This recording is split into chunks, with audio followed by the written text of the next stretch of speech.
Oh my god, yes! Okay, so like I just, frick man, I'm setting up on a virtual machine, but okay, you don't need to know, you will need to know. Oh my god, so excited. I finally got it. Frick man, it took like 1 hour to set up. Are you very bored? You have physical machine. You mean it's already there? Or you're gonna buy? Oh my gosh, you see my going over your house. Meaning what? You're gonna get your CPU. Oh, okay, but that's not confirmed. Like he still has to check. Okay. By the way, like a pretty damn good CPU costs like I think slightly under 1K or slightly under 1K. Oh sorry, I meant desktop, laptop.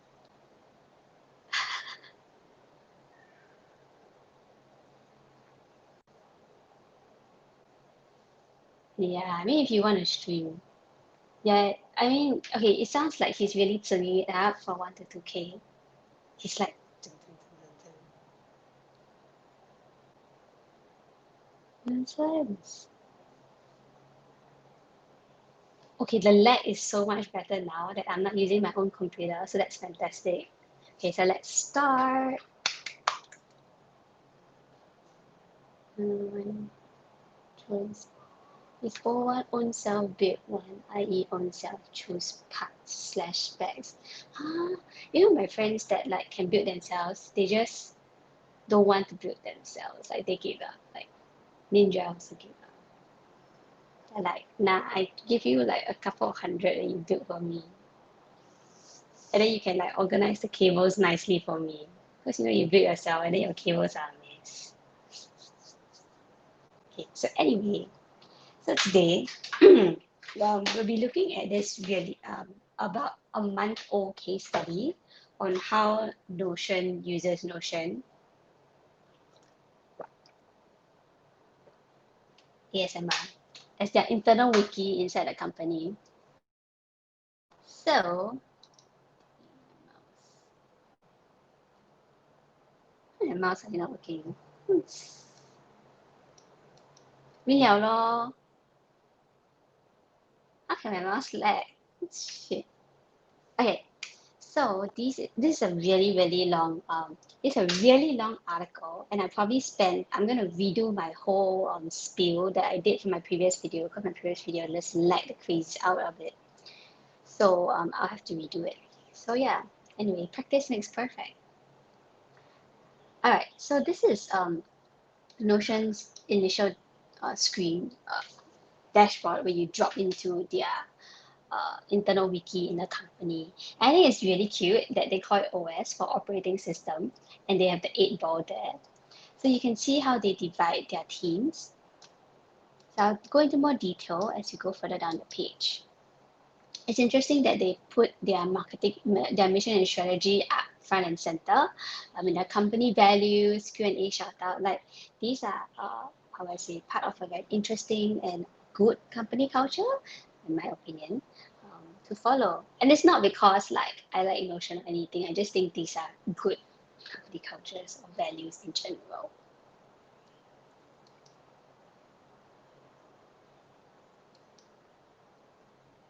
Wow. Okay.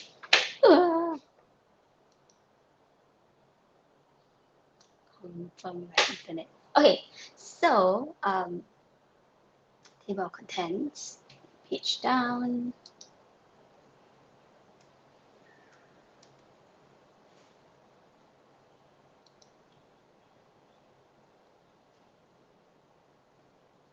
All right.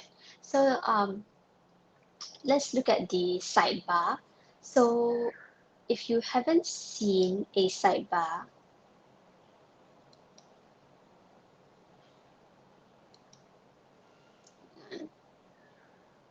we're slowly moving. So this sidebar is the left side of any page that you open. You can see the sidebar popping out here. And it's important to organize the sidebar from like high level topics and then put all the pages that matter within it. It's very easy to have a very messy sidebar. So it's good to think about how you want to organize your sidebar when you begin. And I say mine isn't a humongous success, but as I looked at how other people organize, namely August Bradley organized their sidebar, like I've been able to get my sidebar relatively under control until I start a new page and want to do some trial, some like testing and experimentations. But that's another story. So you can see Notion organizes their sidebar by what it looks like the teams or the departments in the company. Excuse me, since the wiki is loading really slow. Okay, so let's go down.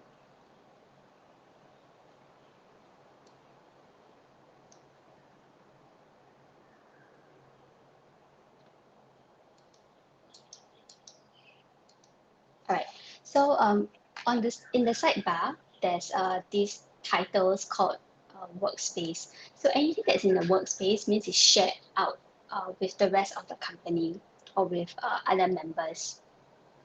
So you see the second header below workspace in gray, which is called shared. So these look like while they are shared out, they are more private documents. In this case, this workspace belongs to Nate, and there are only two pages. One is Nate and Camille one-on-one. So this is likely just shared between Nate and Camille during the one-on-one sessions, as they mentioned earlier above. One-on-one sessions between Nate and Camille. The meeting notes will be shared in this page or folder. This page. And one-on-ones between Nate and Ivan will also be shared here. So these will only be shared between two people, whereas everything above that, all the pages under workspaces are shared with the entire company. So that's interesting because generally, if a company has an internal wiki, not everything would necessarily be shared with the entire company. Like maybe there would be 3 levels of pages. Of pages and files being shared. So the top layer would be more a public-private facing one within the entire company. Like there's certain things marketing would want to share out, for example, the logos of a company. And then another page below that would be things that marketing wants to share just within the marketing department. And then one layer below that would be employee/marketing employee-specific pages customized to each of them. So that's also what Notion does here, which you can't see, but they mentioned in their notes. Okay, moving down.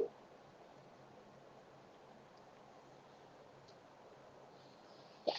So also favoriting, other than having all these different types of pages to manage the permissions of each pages, favoriting pages are pretty useful. I'll scroll a little bit to show you. So a favorite page would appear at the top of the sidebar above the workspace header. So these favorite pages could be, like for example, projects that you want to get to immediately that you're currently working on. For example, one employee could be working on a project together with a specific customer, and once that project is over, then you would unfavorite that page. So that's the usefulness of favorites. Good to tidy up your favorites once in a while. I'm also guilty of that.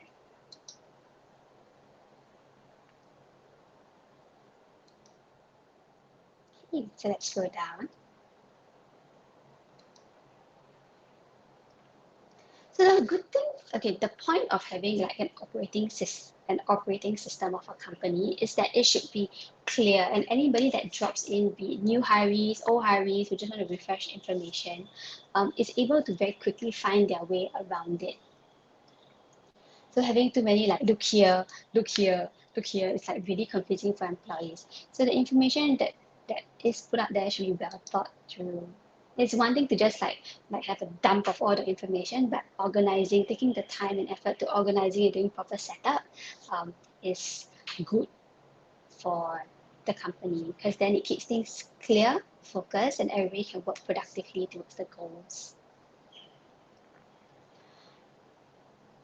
Okay, so what's interesting is that the operating system for Notion also stores past iterations of their mission and strategy pages. So even new employees can able to track back in the company's history to learn like what has happened previously, so they know like, oh, why did the company like edit their mission and strategy and has changed it over the years. So this is what happened last time.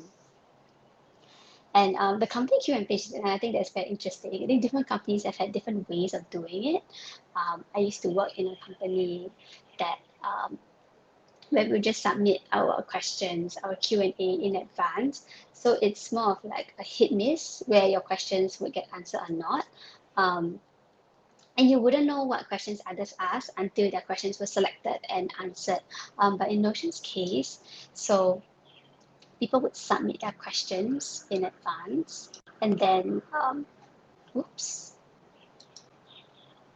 let me scroll up, and then people can upvote the questions, which is really cool. So it's a bit like a forum, but in a database, in the Notion database, where you can see here there's upvotes, whether the questions answered. You can see everybody has questions. So if you know that if you know that question has been asked, so you don't have to ask it, you just upvote the other person's question, and you also know like who asked that question. So I think this is like normally questions have to be honest questions have to be submitted anonymously. But in this case, it's great that there's a sense of trust and transparency within the company.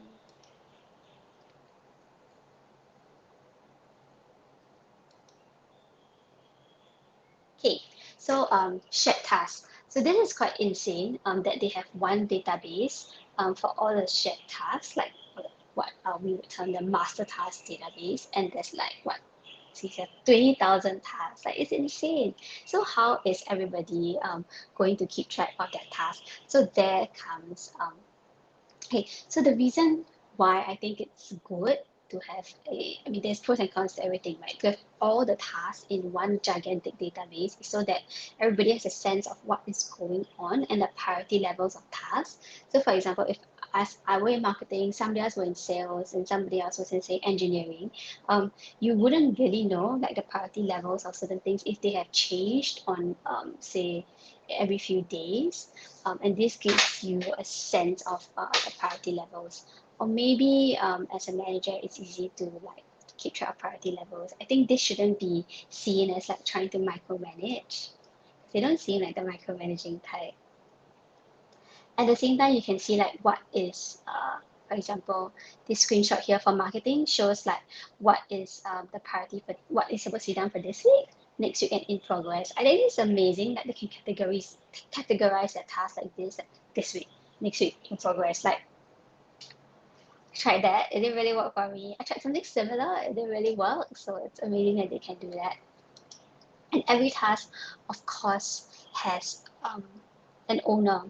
So you can see this task is assigned to David Tibbetts, who is in the marketing team, and the category is it's probably related to landing pages. So it's very important. Like every task has to have an owner, not like, oh, it's like imagine you go for a meeting and they're like, yeah, guys, we should do it. And everybody goes like, yeah. And the task doesn't get assigned to anybody. It's like ball drop, nothing's gonna get done.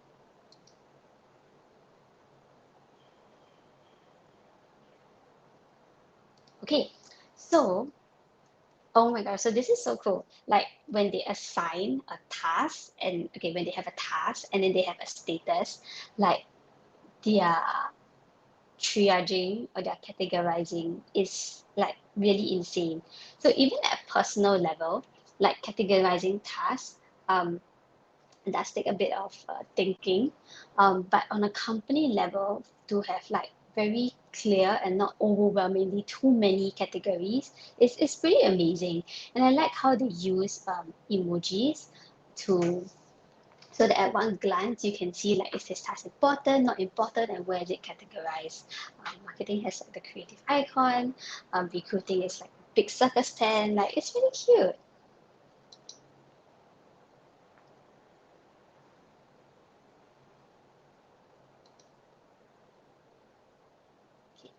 So we'll go to, so within each task, of course, you at the bottom, after you have all the table properties, at the bottom, you'll be able to put all the details of the task. So anybody who has do a task, you can go in, take a look, you can see like, you can comment on the task. This is how you use tasks, the team.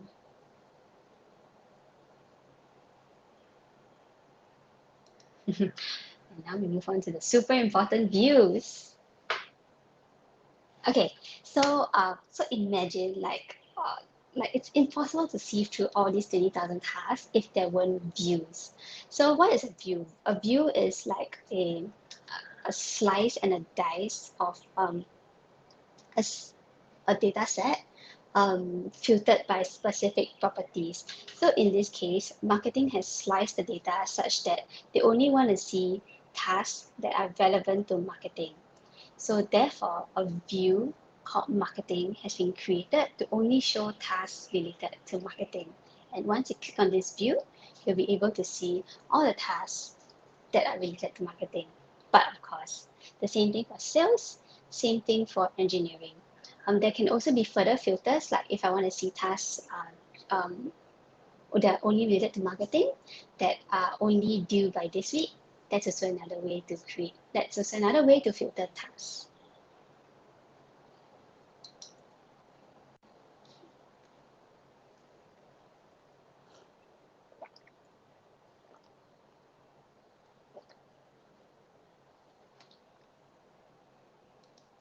Oh my gosh, templates. Okay, so when you create any task, oh no, sorry, this is the bugs. This looks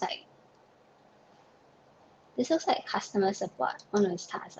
Okay, so when you create any task, especially in a company, like for yourself, it might be just very easy to just create on a personal level. It's very easy to just create and then like put in whatever information. You don't have to be like super organized or structured.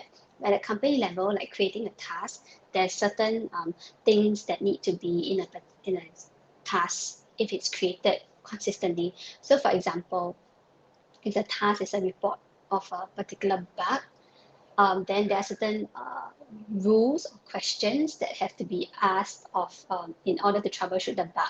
And this will be useful to create in the task template for creating bugs. So yeah, and the good thing about templates is that they remind you of all the different information that needs to be captured instead of every time you create like a task of say to report a bug, and then you're like, what are different steps? I forgot. You know, it's impossible to remember everything.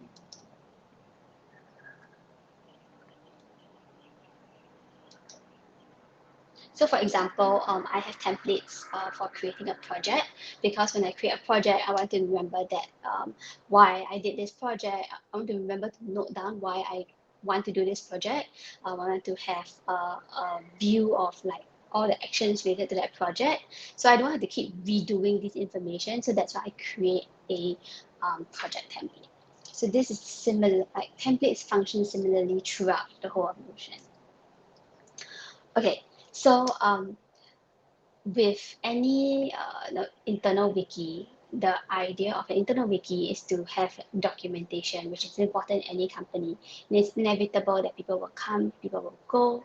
Also, it is inevitable that no one is going to remember every single thing. So therefore, it's important to have documentation. And even as people move through different departments in the company or they take on different roles, they still need documentation is needed to help these people as they move along.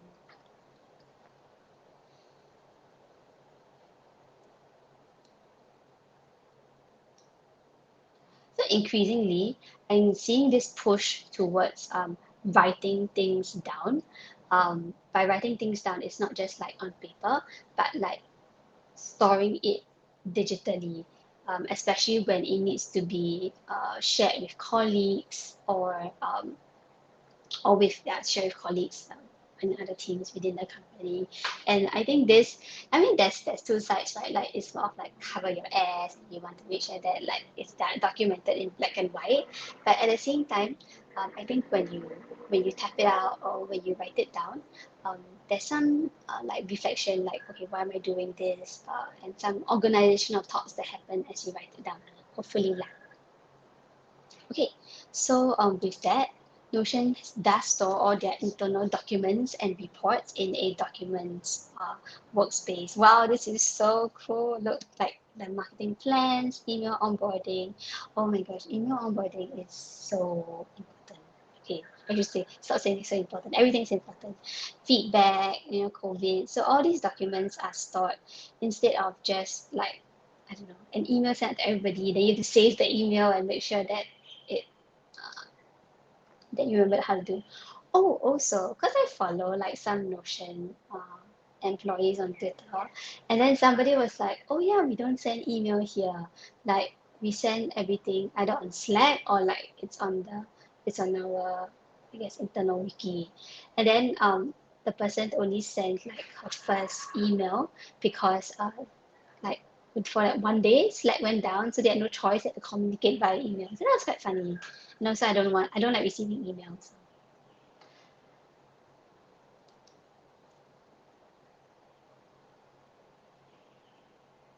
Okay, scroll down.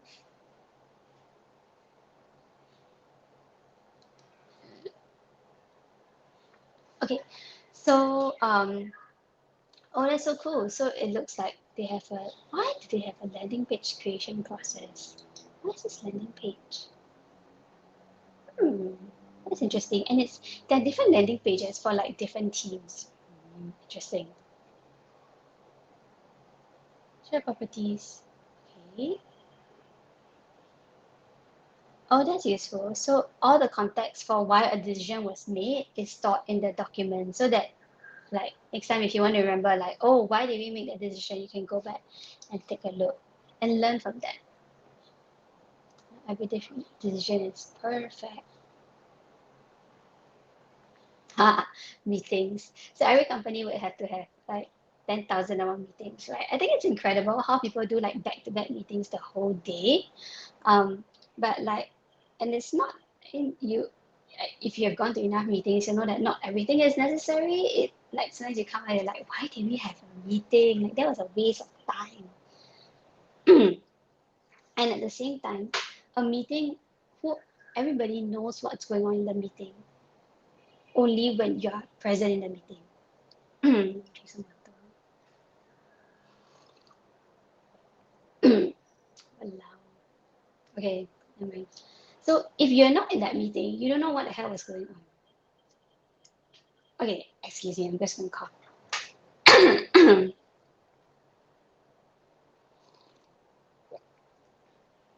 This is when I wish I had an external mic so that I can just mute it, but because my mic and my headphones are together, so okay. Anyway, so with that, meeting notes come into play, like keeping notes of what happened in the meeting and making sure that the rest of the organization who wasn't in the meeting knows what happens. But taking notes in the meeting doesn't mean like writing down what happened, like every single thing that happened. It's more like writing down what's important. And therefore,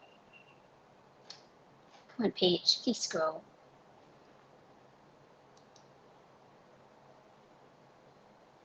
I take it that they probably have a template. Having a template for me, taking down meeting notes is useful. So there are certain things that have to be taken down, for example, who was there, etc. And subsequently organizing all these meeting notes, like quickly organizing all these meeting notes, is also very useful. So for example, it was a marketing meeting and then you tag it marketing. It was a weekly, for example, here, weekly engineering meeting, you tag it to that tag. So then it makes it easy for people to keep track of what was said.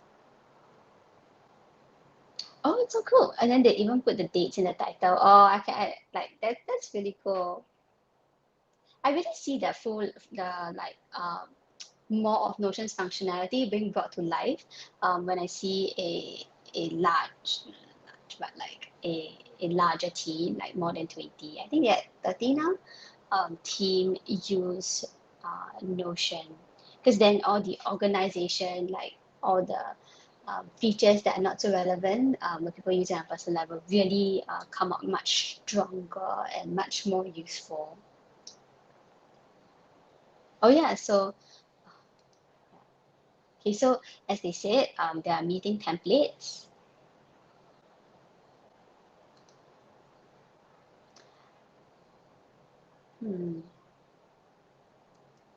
And here there are team, okay, as now we move on to team wikis. So this is the marketing team wikis.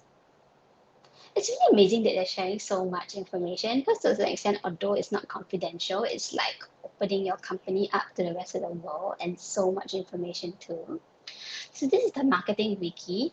So it's nice that they have a top link so that it's like the most important things that marketing is focused on. What is happening this week? Well, it means that somebody is consistently updating this. What's happening next? The current focus. I heard the marketing team is quite lean, so it's good that there's a, how should I say, that it's very clear what's the current focus because it's so easy to be stretched in so many directions, right? Or their content, their community, the distribution. Wow, interesting.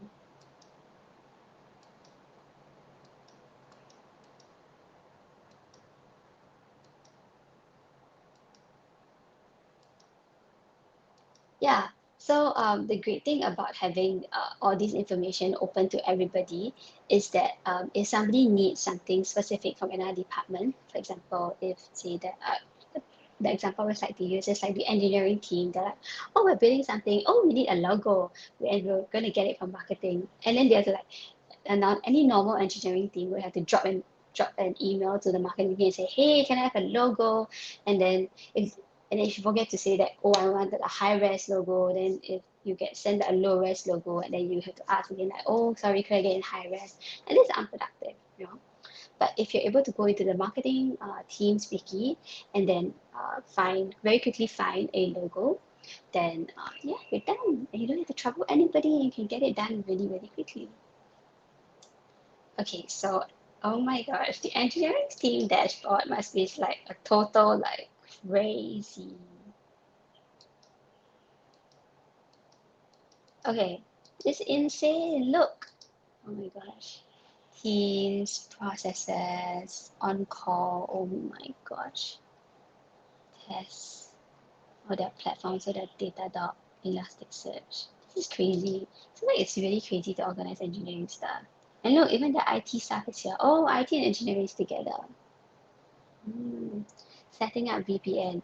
And just like, okay, I'm not sure for other teams, but like for tech, for like engineering and IT, like there's so much documentation, like user orientation, user onboarding, and then like how to set up your email, how to do this, how to do that.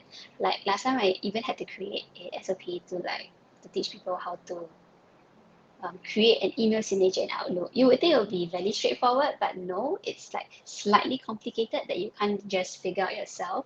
So I kept having to Google how to do that for all new employees that and like stand beside them and teach them.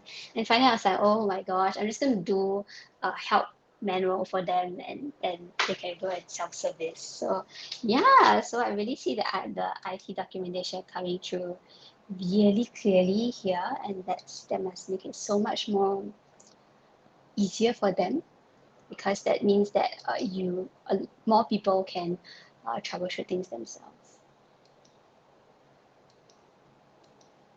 All right, projects board, exciting. Let's go. Projects in products and engineering. So why this I find this really interesting is that Notion always has like 10,000 of our requests because I do see the user requests of their like, oh, I want offline functionality, I want this, I want that, and yeah, I also want certain things, but like, oh my gosh, the requests are like insane.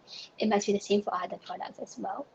But it's amazing how I would like to see how they decide what to implement first, rather than late and what's next. So that this you see in projects, so like updates to the sidebar, how to tag people, inline databases. Okay, this definitely an old one because I see a lot of these are probably done before. I'm not sure if they updates, but yeah, then you see like what's next up, what's been implemented, and what's been completed. And you see who was assigned to do it.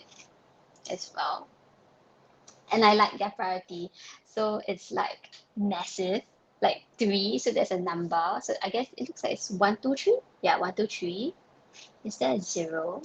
I think there might be a 0. 0.5 low. It's not 0, it's 0.5. Okay, this is 0.5 low. So you can very easily see the number, and then you know the priority level, and then after that comes the description, because you can't just say 3, 2, like that doesn't make sense, right? So you go like massive, so you go like low, normal, high, and massive, and then at the end you have the very cute emoji. And then like, oh, if it's massive, it's a big volcano exploding. If it's not so massive, it's just high, then it's fire, and normal is like, oh, it's a palm tree. So that's really cute. I really like all the emojis. Can you tell? You're a cute emoji. Yeah, I know. Hey, now you can have, I think Notion just released that you can do inline emojis. Like, oh my gosh, people went bonkers when I put unicorn GIF in my um, Notion page. They were like, where can I find GIFs with no background? Don't need. Just there's so much cute emojis out there. Like you don't have to make emoji. No, I don't think it's very cute. I think if you do like a unicorn emoji, that's cuter. Like then it's not your face. It's not true. Like Ohiran's like round. Oh my gosh, do you see her Samo yet? Ever. You have to do it the cutesy anime style and not the. I find the iOS. Oh no, you don't have. Okay, never mind. Like the more serious the Sims kind is this. I find the Sims character style, the art style is not very cute, but like the anime round Samoyed kind. Why? But Samoyed are so big and fluffy, not very suitable in a tropical climate. They look cute, but they suffer. And then you have to aircon. Climate. Okay, so this their landing pages and all at the bottom. Oh, style guides, tone and voice guidelines. Hey, where do you get those emojis? Did you get some? You got somebody's subscription. You got gifted. Oh my gosh, you got that cute old gifted subscription. So annoying. Okay, if you have very cute emojis, I will sub you. I will sub you a tier 1. Yeah, now I remember. What is this landing pages bot? Why do you have so many landing pages bots one?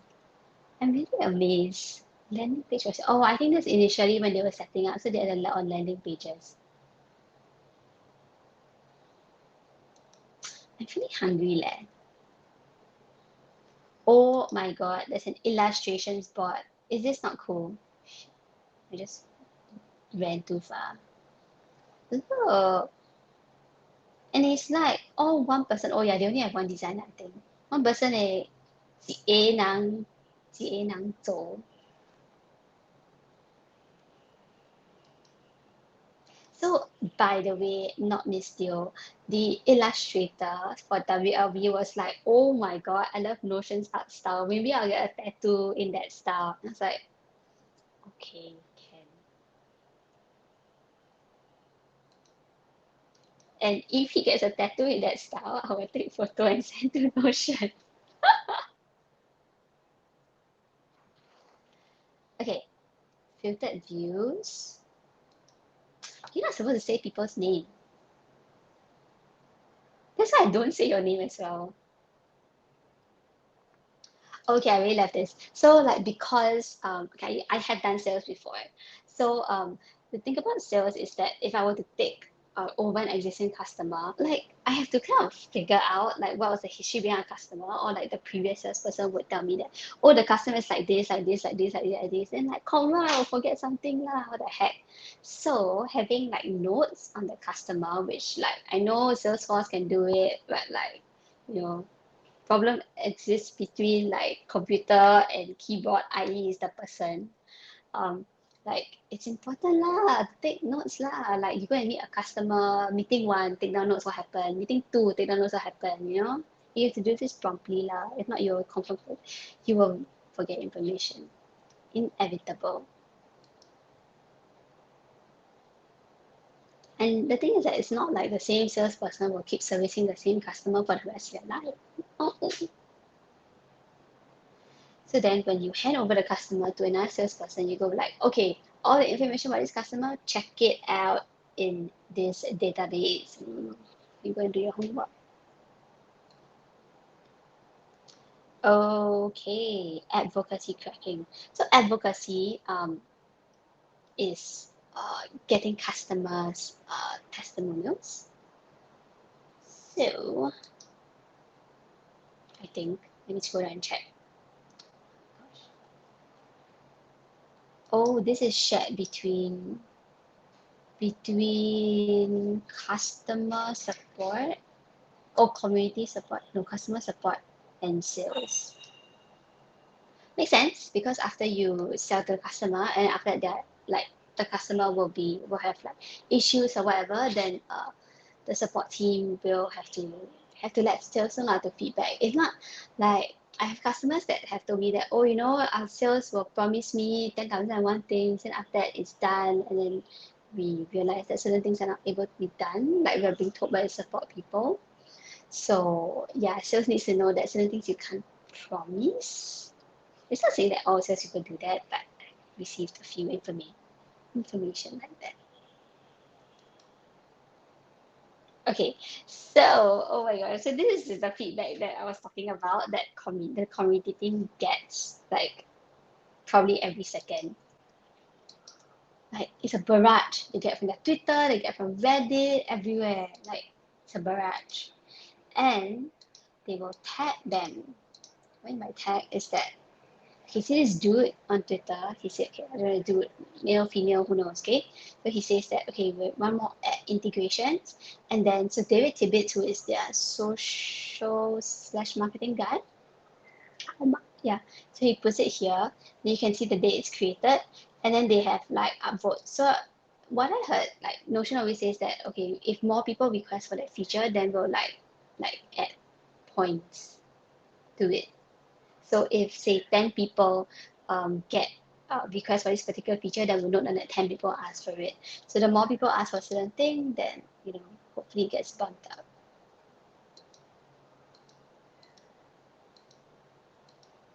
They have a system of tags that categorize user feedback. That must be an insane list of tags, I must say.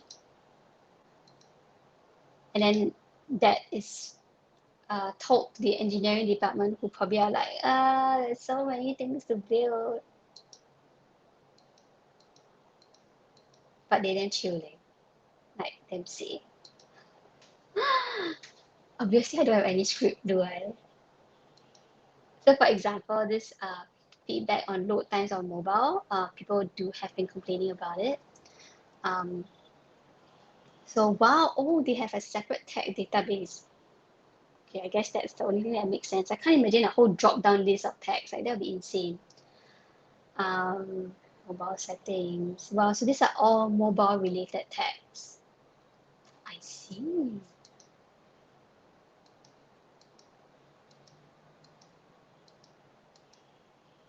Oh wow, so they even have like replies of the database of saved replies. It's like a text expander thing. So like canned replies sort of. It's like if people always ask for a certain, like ask about a certain thing as we are doing customer support, and then you'll be like, okay, copy paste this reply and send it to them. And you definitely can't type out every single thing. And if you know that generally the same questions come, then like, yeah, you can do copy paste replies. scroll down. Okay, so now we get to like the end, almost the end, and this is like the fun thing. So it's nice that they have like a page on each person in Notion. So of course here we have the CEO's one. So people comprise of recruiting, HR, the office, and the fun stuff, which I think is nice. It's like work and fun. The weekly bubble tea order, which would be of great interest to people in Singapore. And at the end is the page on each staff member. And of course, the example is Ivan Zhao's one, the CE. So you can see his when he joined Notion, a bit of history about himself, his family, where he lived, where he was born. I think it's nice that you can see how long somebody has been in Notion, and they even have what their zodiac sign. Okay. Oh, so sweet. So everyone gives a presentation called a live story, sharing um, why they are what they are. Um, and this definitely helps connect with other people in the company. It's so nice. Okay, and we have come to the end. So how long has this thing been so far? Oh, I knew I could talk a lot. Oh, yeah, it's for like almost 45 minutes. So, yes, wow, anybody who is still watching? So I'm so glad that you stayed to the end. And yeah, now I'm just gonna like chill chat because I have a bit of a sore throat.